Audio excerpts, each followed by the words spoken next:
21 সদস্যের এই ক্যাবিনেট দিয়ে রাষ্ট্র চলবে না। আমি চ্যালেঞ্জ করে বলতে পারি চলবে না, তারা ব্যর্থ হবে, সফল হবে না। এখানে অনেক যোগ্য লোকের আরো দরকার আছে। এই যে ভারতীয় এজেন্টরা গণমাধ্যমে বসে আছে, প্রশাসনে বসে আছে, এখন পর্যন্ত হয়তো অনেকে ভুল পাল্টাইছে, কিন্তু তাদের বিরুদ্ধে যদি ব্যবস্থা না নেওয়া হয় সরকারের বিপদ আছে। আমরা প্রথম যখন হোম মিনিস্টার সাকত সাহেব ছিলেন তার সাথে আমরা মিটিংয়ে পরিষ্কারভাবে বলেছিলাম তৃণমূল পর্যন্ত আইন শৃঙ্খলা পরিস্থিতি নিয়ন্ত্রণ করে পুলিশকে স্বাভাবিক করেন। বলছেন আজকে ভোক্তা অধিদপ্তর পুলিশ পায় নাই, কোন থানায় পেট্রোল নাই, মানে পেট্রোলিং এর যে পুলিশ থাকে টহলে মুভমেন্টের উপরে রিজার্ভ, সেই পুলিশটা নাই। পুলিশের প্রায় 500 মতো গাড়ি আপনার এই ঘটনায় পুড়ে গেছে বা নষ্ট হয়ে গেছে, তাহলে তার বের হতে গাড়ি লাগবে।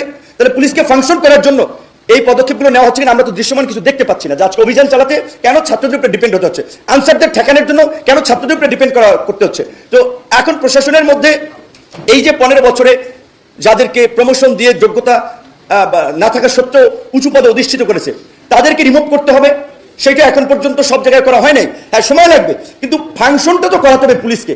এখন পর্যন্ত পুলিশি ব্যবস্থা ফাংশন করছে না, এটা খুবই অশনি সংকেত।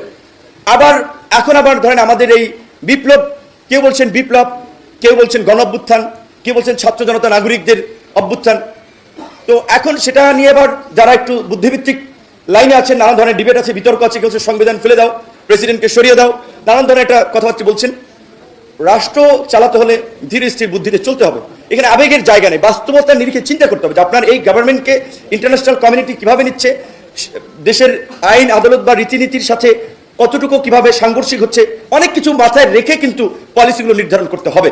শুধুমাত্র আবেগ থেকে বললে হবে না। এখন কিন্তু রাজনৈতিক দলের সমর্থকরা, বাস্তবতা এই যে আমরা আলাপ আলোচনা করি, তো অনেকে কিন্তু এই চায় না যে ছাত্রদের প্ল্যাটফর্ম, যেহেতু তারা একটা রাজনৈতিক দলের ঘোষণা দিয়েছিল রাজনীতি করবে, তো তারা আবার রাজনীতিতে খুব মানে অনেকে ভাবছে 111-এর মতো এই ধরনের ইন্টারিম গভর্নমেন্ট থাকলে বিভিন্ন কিংস পার্টি তৈরি হয়, তো আবার একটা কিংস পার্টি তৈরি হচ্ছে কিনা এই আশঙ্কা থেকেও কিন্তু রাজনৈতিক দলের মধ্যে একটা বড় ধরনের শঙ্কা আছে, আলাপ আলোচনা চলছে। সেই কারণে এখন কিন্তু ছাত্রদের কাজে আবার রাজনৈতিক দলগুলো আগের মতো আনকন্ডিশনাল সমর্থন কিন্তু দিতে চাচ্ছে না। বাস্তবতা কিন্তু আপনাদেরকে রিয়ালাইজ করতে হবে। আমি মনে করি এই সরকারকে যদি স্টেবল করতে হয়, এই সরকারকে যদি ফাংশন করাতে হয়, এবং যে মানুষের যে প্রত্যাশা রাষ্ট্রের মৌলিক সংস্কার, সেটার জন্য এই সরকারকে জাতীয় সরকারের রূপ দিতে হবে। জাতীয় সরকারের রূপ দিতে হলে বিএনপি, জামাত, গণ অধিকার, বিভিন্ন রাজনৈতিক দল বলেন, অন্যান্য রাজনৈতিক দল, অনেকগুলো দল বলে অনেক সময় লাগবে। আমি বলছি মেজর পলিটিক্যাল পার্টি, বুইফোর নাম সর্বস্ব পলিটিক্যাল পার্টি খুঁজে তো লাভ নেই।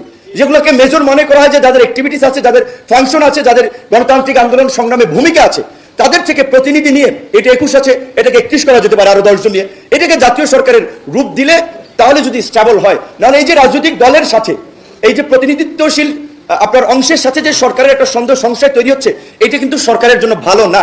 এবং এখানে আমাদের একটা সংখ্যা আছে, ইউনূস স্যারের মতো একজন ব্যক্তি, তার যে অবস্থান এবং মর্যাদা, তিনি তো কোনো বদনাম নিশ্চয়ই নিবেন না।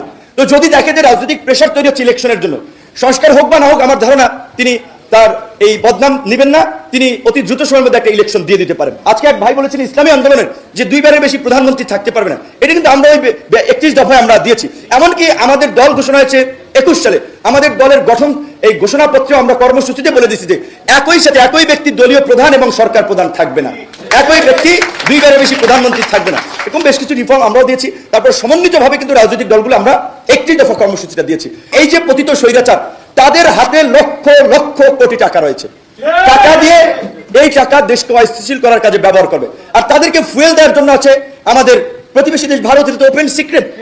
এই যে ভারতীয় এজেন্টরা গণমাধ্যমে বসে আছে, প্রশাসনে বসে আছে, এখন পর্যন্ত হয়তো অনেকে ভুল পাল্টাইছে, কিন্তু তাদের বিরুদ্ধে যদি ব্যবস্থা না নেওয়া হয় সরকারের বিপদ আছে।